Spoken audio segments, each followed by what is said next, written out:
Hi everyone, I'm Kat. I'm from marketing at Altro, and today I've got Roger with me from the Technical Services Department. Hi Roger. Hiya, Kat.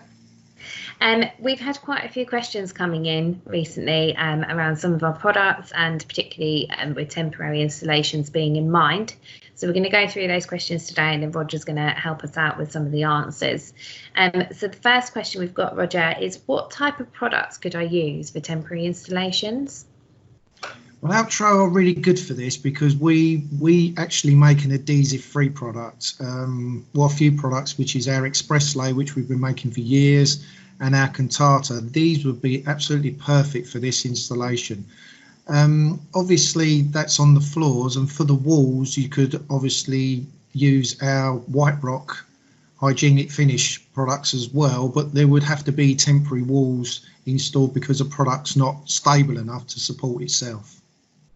Yeah, fantastic. So all of those products just don't damage the area, and as long as, like you say, with White Rock, you'd need to put in some walls as well. Yeah. So they're great for temporary stuff. That's great. Thanks, Roger. So if you've got any more questions that you want to ask us, then you can get us on inquiries@outro.com, and we'll put the email address out with this post as well.